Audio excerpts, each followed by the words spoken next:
حضور السلام علیکم، آپ کا یہ ادنی غلام آپ کی خدمت میں ادب عرض کرتا ہے۔ اس نے جھک کر بادشاہ سلامت کو سلام پیش کیا اور بلند آواز میں بولا، ہاں تو برہان الدین، میں کہہ رہا تھا۔ بادشاہ سلامت نے ایک نظر اس کی طرف دیکھ کر ہاتھ کے اشارے سے اس کے سلام کا جواب دیا اور پھر دائیں پہلو میں بیٹھے اپنے وزیر یا تدبیر برہان الدین کی طرف متوجہ ہو گیا۔ بادشاہ سلامت کی اس بے رخی پر اسے حیرت و تعجب کا ایک زوردار جھٹکا لگا۔ بادشاہ سلامت اس وقت مصروف ہیں، شاید اس لیے توجہ نہیں کی، اس نے سوچا اور دربار کے ایک کونے میں کھڑا ہو گیا۔ بادشاہ سلامت اپنے وزیر سے کافی دیر تک گفتگو کرتے رہے۔ وہ بے چین اور منتظر نگاہوں سے بادشاہ سلامت کی طرف دیکھ رہا تھا کہ شاید بعد میں وہ اس کی طرف متوجہ ہوں۔ اس نے سوچا، کوئی اور فریادی تو باقی نہیں ہے۔ بادشاہ سلامت وزیر سے گفتگو مکمل کر چکے تو سوالیہ نظروں سے دروازے پر کھڑے منادی کی طرف دیکھا۔ نہیں حضور، منادی نے عرض کیا، ٹھیک ہے، دربار برخاست کیا جاتا ہے۔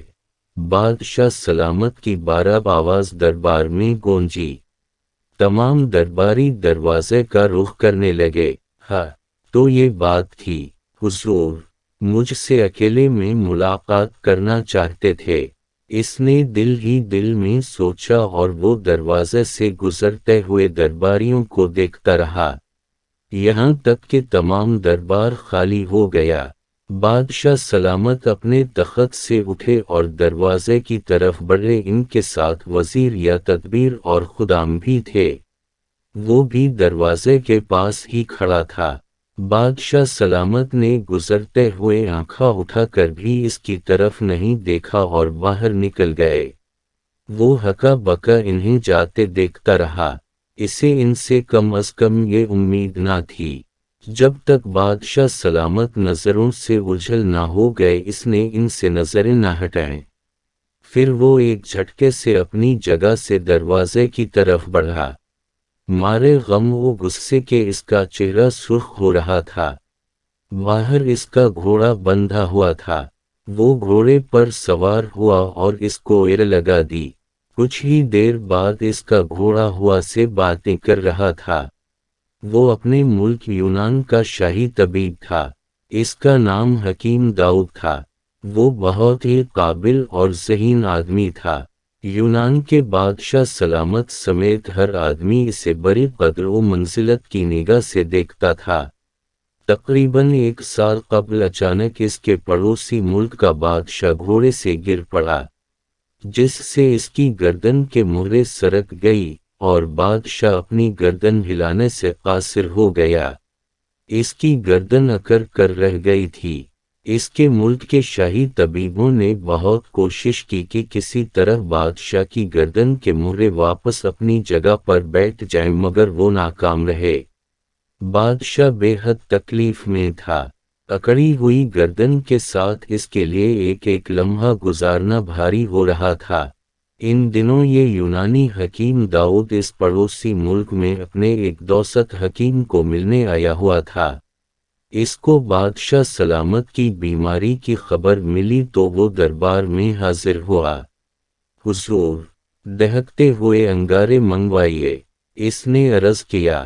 بادشاہ سلامت نے ایک خادم کو ہاتھ سے اشارہ کیا۔ کچھ ہی دیر بعد وہ خادم دہکتے ہوئے انگارے لیے حاضر ہو گیا۔ حکیم داؤد نے اپنے تھیلے سے چند بیج نکالے اور انگاروں پر ڈال دیے۔ چند لمحوں بعد بیج جلنے لگے اور دھواں اٹھنا شروع ہوا۔ حضور جلدی سے ایک زوردار سانس لے جائے، اس نے چلا کر کہا۔ بادشاہ سلامت نے جیسے ہی زوردار سانس لیا، دھواں ناک میں داخل ہونے کی وجہ سے بادشاہ سلامت کو ایک زوردار چھینک آئی اور مہرے اپنی جگہ واپس آ گئے۔ آہا، میری گردن ٹھیک ہو گئی۔ بادشاہ سلامت نے جیسے ہی اپنی گردن ہلائی مارے خوشی کے وہ چلا اٹھے۔ माँ ने परदेसी तबीब क्या मांगता है? बादशाह सलामत ने पुरजोश लहजे में पूछा। हुजूर, खुदा का दिया हुआ इस गुलाम के पास सब कुछ है। आप हमारे मुल्क यूनान के बादशाह के दोस्त हैं। बादशाह यूनान इस खादिम को दोस्त रखते हैं, और दोस्त का दोस्त भी दोस्त होता है। ये गुलाम दोस्तों से मुआवजा नहीं लेता। आदाब। इतना कहकर वो दरबार से रुखसत हो गया। बादशाह समेत तमाम दरबारी हैरत और तअज्जुब का बुत बने इसे तक रहे थे। वो अपने मुल्क यूनान वापस आ गया। आज 1 साल बाद इसका फिर इस पड़ोसी मुल्क में आना हुआ था। इसे एक जुड़ी बॉटी की तलाश थी, और वो जुड़ी बॉटी सिर्फ इस मुल्क के जंगलात में पाई जाती थी। अपनी मतलूबा जुड़ी बॉटी तलाश करने के बाद इसके ज़हन में ख्याल आया, चलो लगे हाथों बादशाह सलामत से ही मिल लेते हैं, ज़रा हाल व अहवाल जान लेते हैं। वो बड़े ही इश्तियाक से दरबार में हाजिर हुआ था, लेकिन इस मगरूर बादशाह ने इससे जो बेरखी का बर्ताव किया था, इससे इसका दिल टूट गया था। इसे बादशाह सलामत से कम अज़ कम इस सुलूक की उम्मीद न थी। बादशाह ने इसके एहसान का बदला बहुत ही बुरे तरीके से दिया था। इसके ज़हन में आंधियाँ सी चल रही थीं। नज़रअंदाज किया जाना बहुत ही तकलीफदा होता है। दिल व दिमाग में आतिश फिशन से फटने लगते हैं। वो भी उसी तकलीफ से गुजर रहा था। इसे पता ही ना चला कब इसका सफ़र तमाम हुआ और वो अपने मुल्क पहुंच गया। इसने इस मगरूर बादशाह को सबक सिखाने का फैसला कर लिया था। घर जाते ही वो अपने मखसूस कमरे में घुस गया, जिसमें बैठकर वो दवाइयाँ बनाया करता था। काफ़ी देर के बाद वो कमरे से निकला तो इसके हाथ में एक छोटी सी थैली थी। एहसान, ये थैली पड़ोसी मुल्क के बादशाह को दे आओ।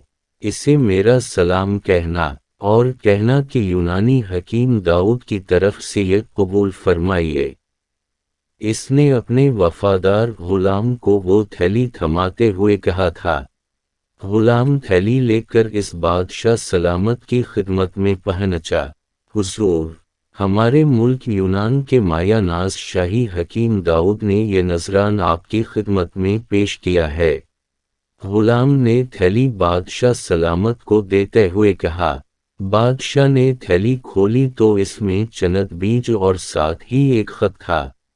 इसमें लिखा हुआ था, अस्सलामु अलैकुम व रहमतुल्लाह व बरकाता। हुजूर का इकबाल बुलंद हो। आली जा, ये चनद बेहद कीमती बीज हैं जो मैंने बरसों की मेहनत और तलाश के बाद हासिल किए हैं। आप दहकते हुए अनगारों पर इनको जलाकर इनकी धुनी ले जाए। इंशाअल्लाह आपको हैरत अंगेज फ़ायदा होगा। वस्सलाम हकीम दाऊद यूनानी। बादशाह सलामत ने हैरत और तअज्जुब से इन बैजों की तरफ देखा। वो बिल्कुल ऐसे ही बीज थे जैसे इस हकीम ने इनकी गर्दन का इलाज करते हुए इस्तेमाल किए थे। बादशाह सलामत ने दहकते हुए अंगारे मंगवाए और बीज इन पर डाल दिए। जैसे ही बादशाह ने धुनी लेने के लिए अपनी नाक आगे की, इसे एक जोरदार छीनक आई और इसकी गर्दन के मुर्रे अपनी जगह से सरक गए। अब इसकी गर्दन अकड़ कर रह गई। ये सब कुछ इस कदर आनान फाना हुआ कि सब दिंग रह गए। इस गुस्ताखा गुलाम को पकड़ लो और जाओ, इसके गुस्ताखा आका हकीम दाऊद यूनानी को हमारे हुजूर बैरियों में जकर कर हाजिर करो। हे बादशाह करा कर रह गया, क्योंकि गरजदार आवाज में सिपाहियों को हुक्म देते हुए इसने अपनी गर्दन को जरा सी हरकत दी थी। बादशाह सलामत का हुक्म पाते ही सिपाही हकीम को गिरफ्तार करने के लिए मुल्क यूनान की तरफ दौड़े। हकीम के मतिब पर अलू बोल रहे थे, जबकि हकीम का दूर दूर तक पता नहीं था। सिपाही ने मुल्क यूनान का कोना कोना छान मारा, लेकिन हकीम कहीं ना मिला। सिपाही मायूस वापस लौट आए। यूं इस मगरूर बादशाह को अपने गुरूर व तकब्बुर की सजा मिल गई। अब वो पछता रहा था, काश मैं तकब्बुर में आकर अपने मोहसिन हकीम दाऊद से बेरखी ना बरतता और एहसान का बदला एहसान से देता। काश। मज़ीद अच्छी वीडियोज़ के लिए चैनल को लाइक करें, सब्सक्राइब करें।